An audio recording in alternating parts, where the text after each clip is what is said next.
Hello friends, in this video I am going to discuss poem Go and Catch a Falling Star by John Donne. It's written in the form of a song. You can call this a song as well. And in this video I'll discuss summary, line by line explanation, symbols, themes, literary and poetic devices, the meter, form and rhyming scheme of this poem. So let's begin. This is the poem text and we'll start by summary of this poem. The speaker directs a listener to do a number of impossible things. For example, to catch a falling star, to impregnate a mandrake root, to find what happens to time that has passed, to discover who divided the devil's hoof into two parts, to teach him to hear the songs of mermaids, or to avoid ever feeling envy, and finally to discover the favorable winds that might push a truthful and faithful person onward. And he commands the readers to do these impossible things. If the listener was born with power to see mysteries and invisible things, the speaker continues, then he should go on impossibly long quest of 10,000 days until he has become an old man and his hair has gone white. When he comes back from his journey, he'll have all kind of stories about magical things he saw, but he'll swear that among them all he will never saw a woman who was both beautiful and faithful. The main crux of this poem is about the infidelity, unfaithfulness of beautiful women. If the listener doesn't find such a woman, he should tell the speaker it would be wonderful to journey to meet her, but no, speaker changes his mind. He shouldn't go to meet this imaginary woman if she lived next door, because even if she were faithful when the listener met her, and stay faithful long enough for listener to write the letter describing her to speaker, she had inevitably have cheated on two or three lovers by the time the speaker got to her. So he's not ready to accept anything, but he making a claim that woman proves to be unfaithful always. And the major theme is woman's infidelity here is unfaithfulness. So his tone seems to be misogynistic. Misogyny mean hatred towards women, and he insists that a faithful woman is so hard to find, even in the history, and the speaker, by commanding his listener to perform a series of impossible tasks, and the speaker task sounds like they are right out of a fairy tale, such as impregnating a mandrake root. A mandrake root is a tuber whose roots vaguely resemble a human being, and other impossible things such as listening to mermaids or investigating the devil's cloven foot, which are impossible to do. And the speaker past here suggests a longing for lost time and had some painful romantic disappointment in love. We can guess from this that he has been a woman proof to be unfaithful to him, so that he makes this such claims.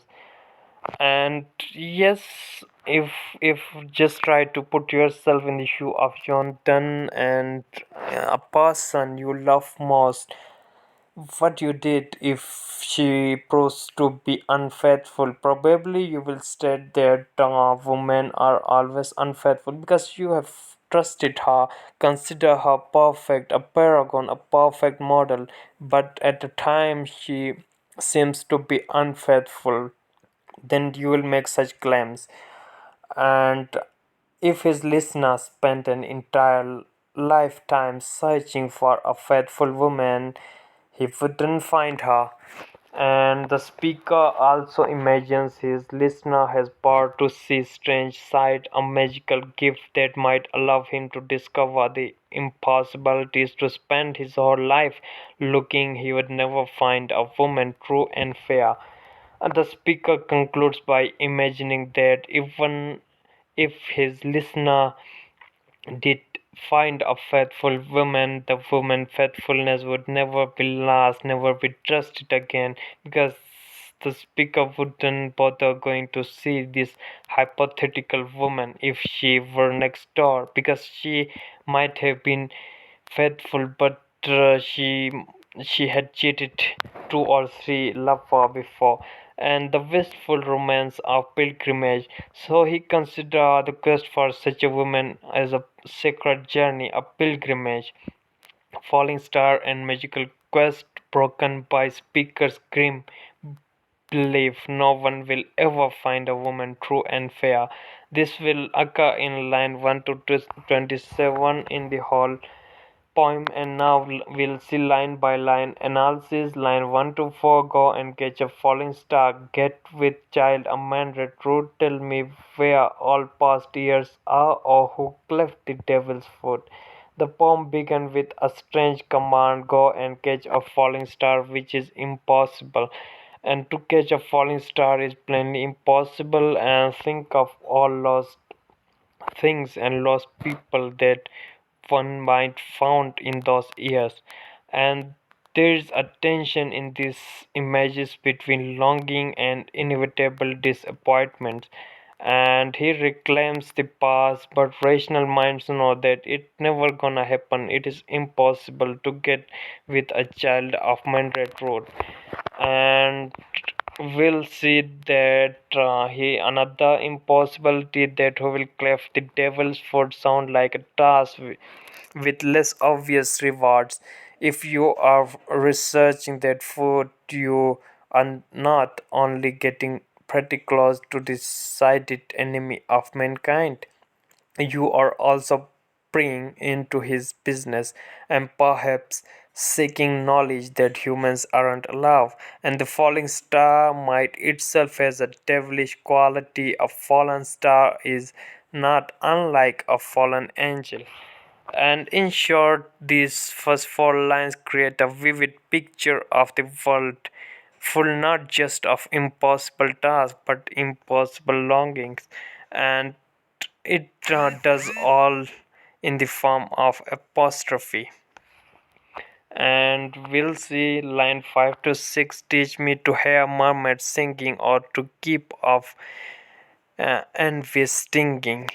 So here in these lines he draws a juxtaposition, a comparison, and he tells that to hear mermaids singing seems at first blush to be much further outside the realm of possibility than to keep off envy stinging. That is, to stop being jealous for other people. It seems like impossible.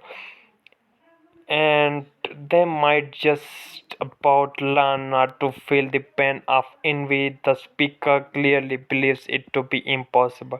Mermaids were known as the murderers because who lured sailors to their deaths with their beautiful songs and beautiful upper halves.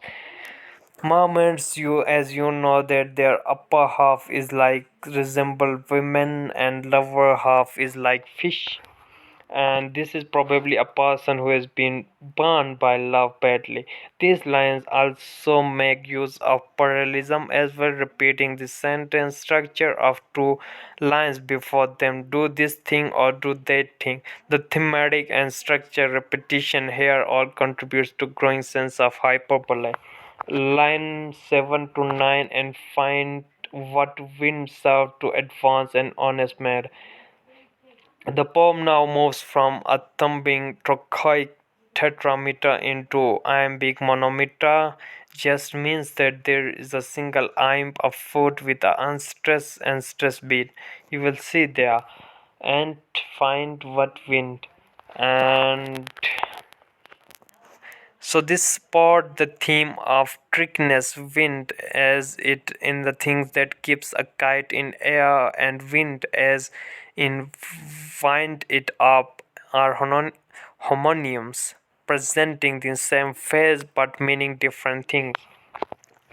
Line 10 to 13. If thou best born to strange sight, things invisible to see, right 10,000 days and nights, still age, snow white hairs on thee. The speaker adjusts the terms of his argument. Okay, he suggests that let's say that you could do these things, that you had a specific gift to see the invisible, and then sends his listener off to an imaginary quest, a pilgrimage, a secret journey to find a faithful woman. It's a lifelong quest of 10,000 days and nights on horseback, an image straight out of fairy tale, and the listener is told to spend his whole life on journey until he is old and his hair has turned snow white. Extensive sibilance is used there, strange sights, things invisible to see. And old age here is represented in a commonplace metaphorical way as the winter of life through speakers' use of word snow to describe how hair turns grey, or turns grey means white.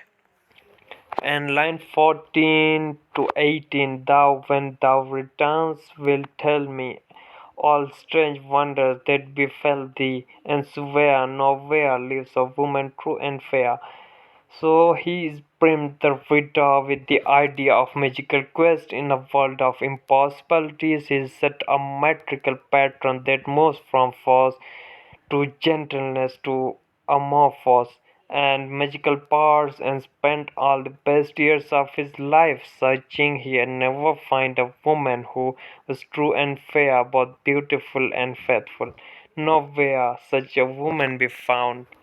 He's too sure about it, and speaker likely feels that he himself has lost time and wasted years on someone who broke his heart.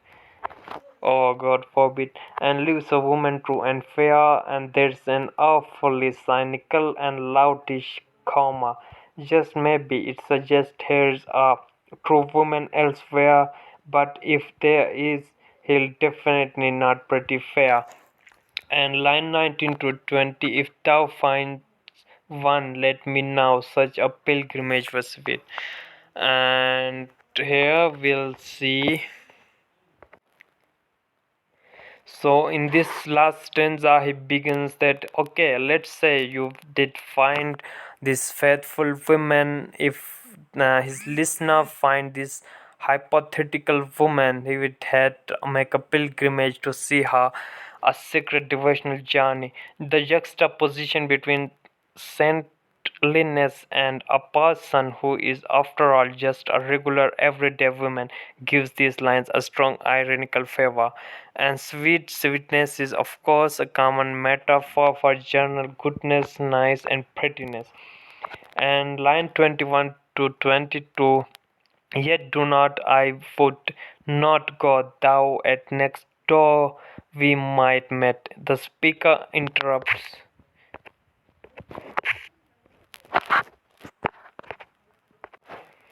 He'll told that never mind, don't tell me. He says because even if you did find this woman, I won't bother to see her.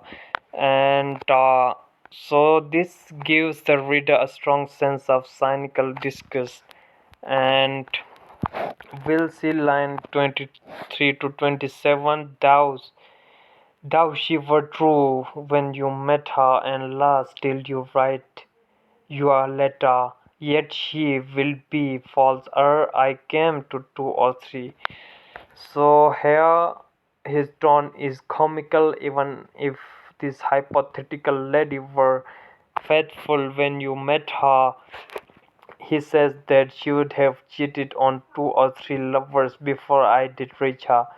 So in any case, the woman shouldn't be faithful, and this is obvious hyperbolic point. And Maybe you could find a faithful woman, but even if faithfulness exists for a moment, finally he concludes with a wild gesture that it will never last. The woman always be unfaithful, and his approach here is misogynist hatred towards women. And now we'll see the symbols. The first symbol is the falling star.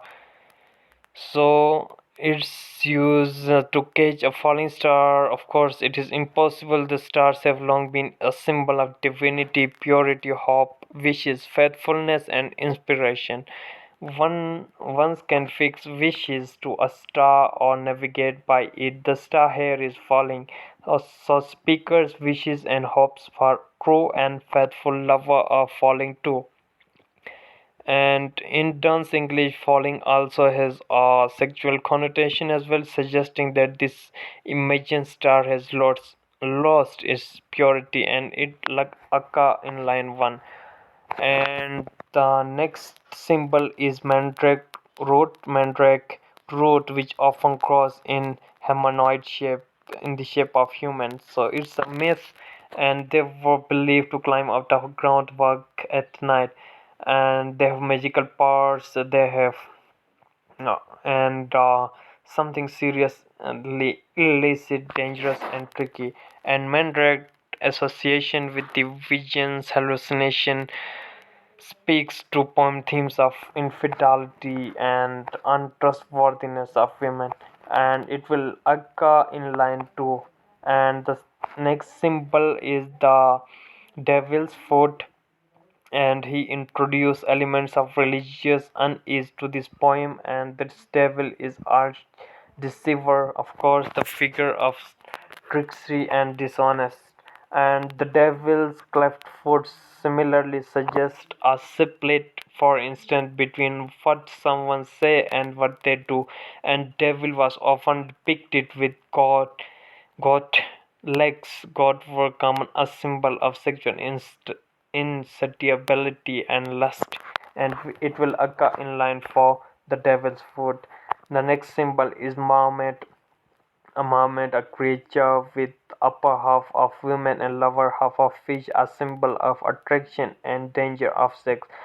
So to lure sailors to their death with enchanting songs, and mermaids are dishonored not only in their sexy singing but spelling sailors' doom, and beautiful lady fish from their waist down, and they're deceived. And the speaker has some serious trust issues when it comes to relationship. Of course, he has been hurt by someone he loved, and it's really a harsh experience. And it this will occur in line 5. Now we'll analyze poetic devices. Alliteration is used, which is a repetition of same sounds at the beginning of adjacent words, and we'll see how it is used. uh, what wind in line 8, the alliteration and ims happen at the same time, and so this manner alliteration draws our attention to artifice of poetry as well as artifice of love. And where alliteration appears in the poem: in line 5, singing; line 6, stinging; line 8, what wind; line 10, best born; strange sights, such sweet, I highlighted them, the repetition. And next, apostrophe is used there, and it is used in literature to address to a someone that is inanimate, that do not respond. So he frequently directs address to listener, and therefore heavily implied that the poem listener must also be a man. And it will occur in line 10, thou; line 13, thee; line 14, 19, 23, and 24. Next device is assonance is used. It's a repetition of similar vowel sounds takes place in two or more words. and much of this poem's assonance falls on pretty unremarkable words.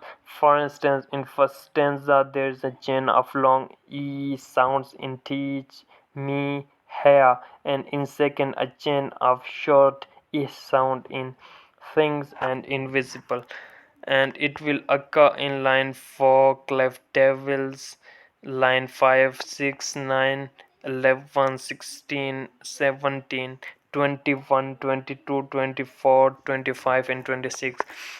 And next poetic device is enchantment, and it's a continuation of sentence or clause, and it carries its idea and thought over next line without pause. And we'll see starting enchantment mark the poem's most emphatic moments, and it's a suspense or tension as the speaker holds back the reveal of his actual point, and it will occur in lines 7 to 9, 16 to 18, 25 to 27. Next device is sibilance. Sibilance is strongly stressed consonants are created deliberately by producing air from vocal cords. Such consonants produce hissing sounds. So here we'll see the moments of mystery and magic during the listener's imaginary journey through lands of strange sights. Weaving threads of sound helps to evoke listeners' legendary adventure, and sibilance shares in the form of sound, and it will occur in line 5 singing, stinging, 6, 9, 10, 11, 12, 13, and 20. Allusion is used there, another poetic device to give reference from history. So it's shared to a folkloric and religious knowledge helps the speaker to create his magical, mystical atmosphere. And it's a reference to Mandrake, a myth, and mermaids with sheer brass and musical crafts to contemporary of John Donne, and mermaids were said to lure sailors to death with their beauty and hunting songs, and reference to devil as well, and it will occur in line 2, 4, and 5. And next is hyperbole, to make claims using exaggeration or overstated statements, making the claim that finding an honest woman is harder than spotting a mermaid. Listener could spend 10,000 days and nights fighting until his hair turned white, still not find an honest woman elsewhere in entire world. And it will occur line 12 to 13, 17 to 18, 21 to 27. Repetition is used there. Repetition